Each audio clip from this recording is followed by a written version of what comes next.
Imagine this for a moment. You are the most protected human being on the entire planet. Not the President of the United States, not the King of Saudi Arabia. You are Ali Khamenei, the supreme leader of Iran. Your home is a bunker so deep underground that the elevator takes 5 full minutes just to reach the bottom. 5 minutes of descending into the earth, past layers of reinforced concrete, past blast doors designed to survive nuclear strikes, past thousands of armed guards who have sworn to die protecting you, multiple layers of security, 3 different rings of protection, an entire military division dedicated solely to keeping you alive. Intelligence agencies around the world have looked at your security apparatus and said the same thing. Impossible to breach. For 36 years, you have survived.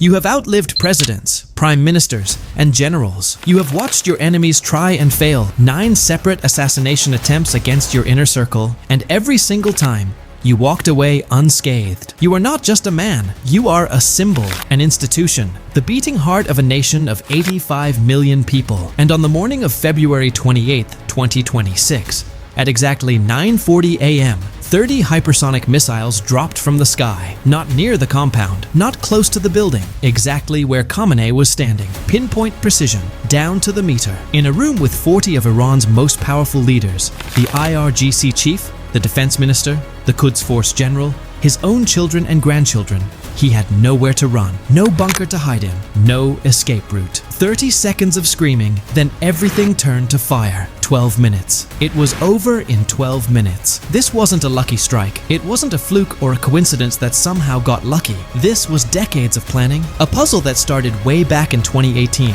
when a team of Mossad agents snuck into a Tehran warehouse in the middle of the night, armed with nothing but blowtorches and bolt cutters, and stumbled upon something so terrifying that it completely changed the strategy of the entire Israeli government. What happened that night? How did the world's most protected man end up standing in an above-ground compound with no escape, while 30 missiles flew through air defense systems that were supposed to be impenetrable? Today, I am going to show you step by step how the impossible happened. How a man who lived at the center of a military fortress, who controlled one of the most powerful nations in the Middle East, who had survived 9 previous assassination attempts through sheer paranoia and security, how he was taken out in broad daylight in his own compound, while the entire Iranian air defense system went completely blind. And here is the part that will keep you up at night. Israel didn't just kill one man. In 12 minutes, they decapitated the entire Iranian leadership structure. The supreme leader, his entire inner circle, 40 of Iran's most powerful military and political officials, all wiped out simultaneously.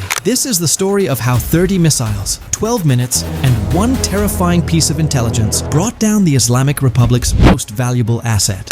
For more than a decade, Israel had been waging a shadow war against Iran's nuclear ambitions. Kill a scientist, blow up a facility. Every time Israel struck, Khamenei simply rebuilt. A scientist gets killed. He appointed 5 new scientists to take his place. A facility gets bombed. He moved the entire program to a secret underground location that Israel did not even know existed. Israel could slow down Iran's progress, but they could not stop it permanently. Because as long as Khamenei and his inner circle were alive, they would keep rebuilding. They were committed to the nuclear program in a way that no amount of assassination or bombing could shake. Then, on January 31st, 2018, in the middle of the night, inside a warehouse in Sirabad, Tehran, Iranian intelligence had stored something incredibly valuable. Every original document, every disk, every piece of evidence related to Iran's nuclear program. This warehouse was supposed to be top secret, heavily guarded, hidden in plain sight. But the Mossad team that reached there that night came prepared.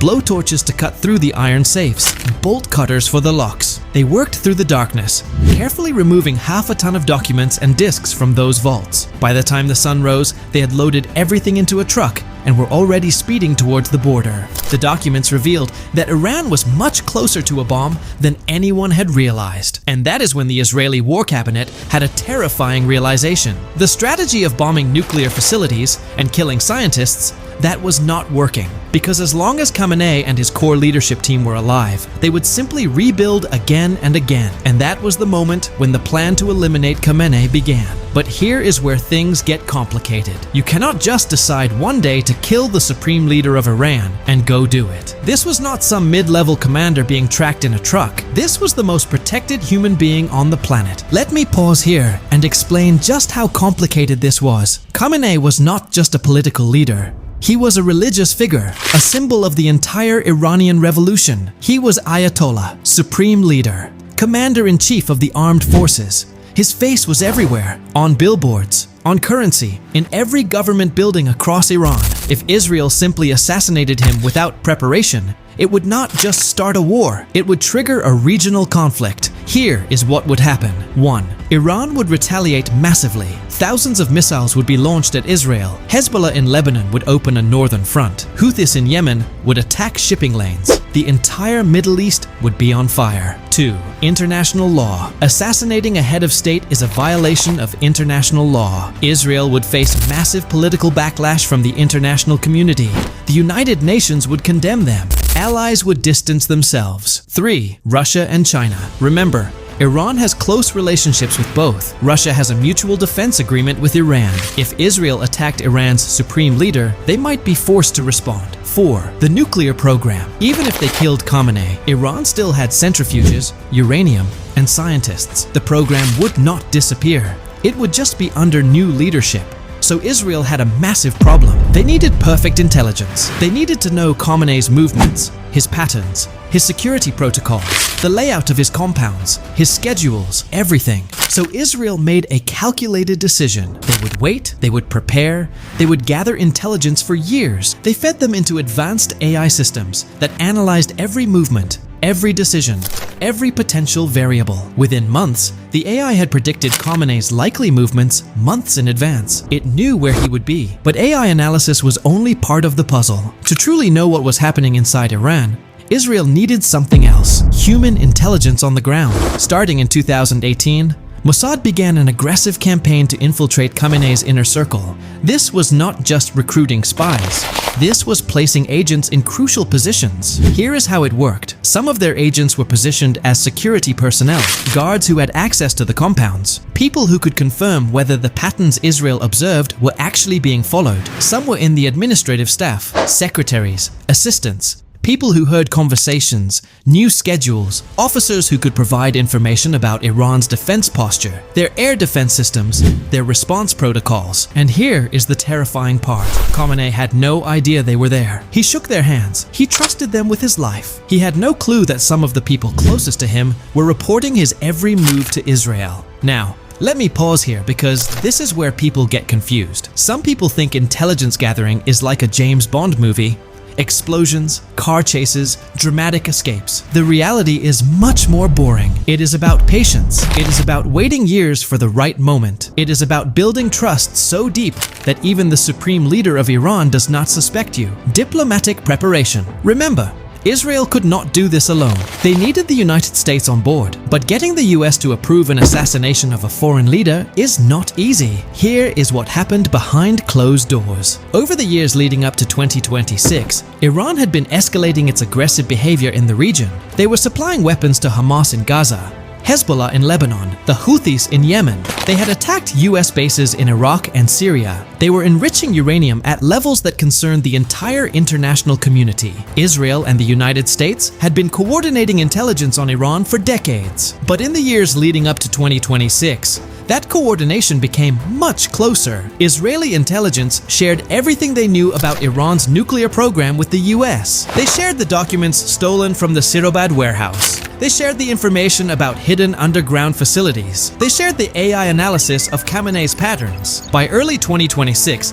the US intelligence community had come to the same conclusion. Iran was too close to a nuclear weapon, and strategy of containment was not working. Something drastic needed to happen. But there was still a problem: international law. Assassinating a head of state is illegal. The US could not publicly endorse such an operation. They needed plausible deniability. The compromise was this: the US would provide intelligence support, they would provide logistical support, they would provide military support, but officially, the operation would be described as an Israeli operation. By February 2026, all the diplomatic groundwork had been laid. The US was ready to support the operation. Israel had the green light. Now they would not have to wait long. Now we come to the moment that changed everything. February 23rd, 2026. Israeli intelligence receives a confirmed piece of information that they had been waiting years for. Khamenei is going to hold a high-level meeting with his top officials. The meeting is scheduled for the night of February 28th, 2026. At the Bait-e-Rahbari compound in the Peshi Street district of Tehran. Here is why this was such a big deal. This was not going to be a routine meeting. This was a meeting of Iran's entire senior leadership.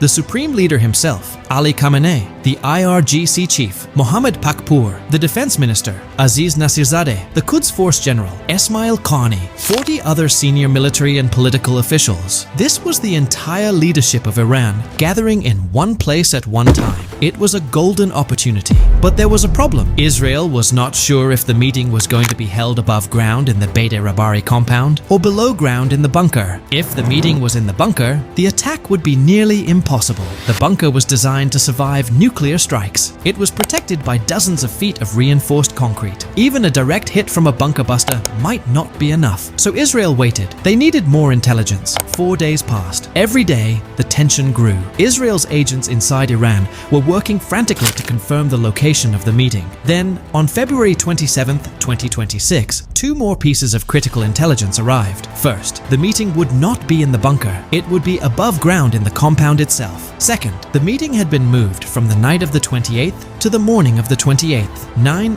a.m. Israeli intelligence shared everything with the United States: the location, the time, the intelligence about the above-ground meeting, the plan. President Trump reviewed the intelligence and gave his approval. The green light had been given. The operation was a go. Now, there was very little time left. Israeli and US military forces began their final preparations. Fighter jets were fueled, missiles were loaded, pilots were briefed, the clock was ticking. In less than 24 hours, the most significant military operation in modern history would begin. As the night of February 27th rolled into the early morning of February 28th, 2 massive operations were underway simultaneously. On one side, Israeli fighter jets were being prepared at Nevatim Air Base and other military installations across Israel. F-35 Lightning IIs, the most advanced stealth fighters in the world. F-15s, the workhorses of the Israeli Air Force, each one loaded with precision-guided munitions and Blue Sparrow missiles. And here is what is fascinating about the Blue Sparrow missile. It is not just any missile, it is a hypersonic weapon designed to be launched from a fighter jet. It first goes up at a 90-degree angle,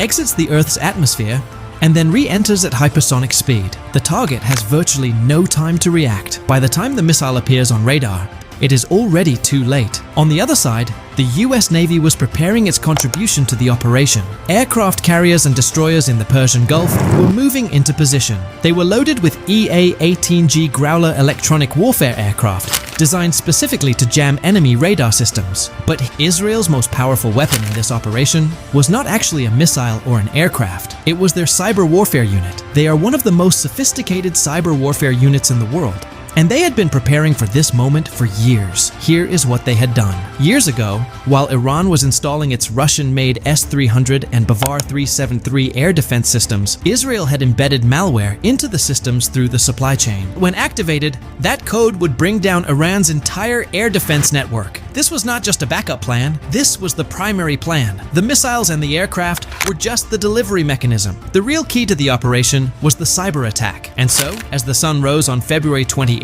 2026, all the pieces were in place. Israeli fighter jets at multiple bases, US aircraft carriers in the Persian Gulf, electronic warfare aircraft ready to jam, cyber warfare unit prepared to activate malware, agents on the ground confirming Khamenei's location, drones positioned near known air defense sites. Everything was ready. And at 7:30 a.m., Khamenei walked out of his bunker and headed to the Bait-e-Rahbari compound for the meeting. 7:30 a.m. In Israel, at the Nevatim Air Base and other military installations across the country, F-35 and F-15 fighter jets begin taking off, one after another. A stream of aircraft moving into formation. The pilots know exactly what their mission is. They have been briefed. At the same time, from regional US bases across the Middle East, American fighter jets are also taking off. They join the Israeli aircraft in formation. The combined Israeli-American force is massive. Dozens of fighter jets, electronic warfare aircraft, aerial refueling tankers, drone aircraft, and they are all heading toward a single target, Tehran.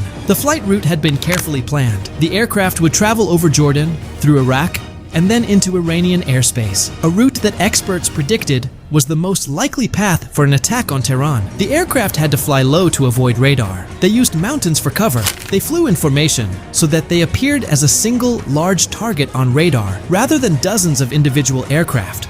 And as they flew, the pilots knew that their cyber warfare unit was about to unleash something that would change the course of modern warfare. At the exact moment the Israeli-American force was about to enter Iranian airspace, Unit 8200 activated the malware they had embedded in Iran's air defense systems years ago. Here is what happened next. Inside Iran's air defense command centers, screens start to go blank. Radar systems that had been tracking incoming aircraft suddenly show nothing but static. The targeting computers, the ones responsible for tracking incoming aircraft and launching surface-to-air missiles, start glitching. Numbers flicker across screens. Targeting coordinates become nonsensical. And then, the worst part. The command centers lose contact with their field units. In less than 2 minutes, Iran's entire air defense network is paralyzed. US Navy EA-18G Growler aircraft in the Persian Gulf activate their jamming systems. Extremely powerful electromagnetic waves flood Iranian airspace. Any radar system that was not already neutralized by the malware is now hit with enough electromagnetic interference to make it completely useless. And if that was not enough, the drones that Israeli agents had been smuggling into Iran for years, the ones positioned near known S-300 and Bavar 373 battery locations, become active. These were not large attack drones. They were small, sophisticated, designed to carry just enough explosive to destroy an air defense battery, and they flew directly into the fixed anti-air sites that Iran could not move. Iran's air defense system, the one that was supposed to protect the leadership from precisely this kind of attack, was completely destroyed. Not neutralized, not damaged, destroyed. Now, the Israeli and American fighter jets could enter Iranian airspace without any opposition. They had a clear path to their target, and they were heading straight for Khamenei. So, what was happening on the ground during all of this? Inside the Bait-e-Rahbari compound in Tehran, Khamenei was holding his meeting. For years, Israel had been monitoring this compound. They knew its layout. They knew which rooms were used for meetings. They knew the parking lot patterns. They had hacked the security cameras years ago. The meeting began at 9 a.m. In attendance, Ayatollah Ali Khamenei, Supreme Leader of Iran, Mohammad Pakpour, Commander of the IRGC, Aziz Nasirzadeh, Minister of Defense and Armed Forces Logistics, Esmail Qani, Commander of the Quds Force, 40 other senior military and political officials. The clock was ticking. At 9:40 a.m., they would strike. 9:40 a.m.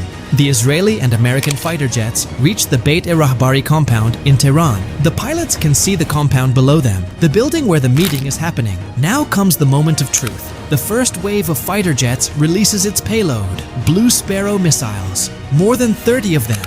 The intelligence was so accurate that the missiles were dropped exactly where the meeting was happening. Pinpoint precision, down to the meter. 30 missiles hit the exact location of the meeting simultaneously. The building is destroyed instantly. The meeting room is vaporized. Everyone inside, Khamenei, his daughter, his son-in-law, his grandchildren, the 40 top officials, all killed instantly. It was over in seconds. Now, here is what the Bait-e-Rahbari compound looked like before the attack, and here is what it looked like after. A smoking crater, debris everywhere, nothing recognizable. If you enjoyed this video, make sure to like, subscribe, and hit the bell icon so you do not miss our next deep dive.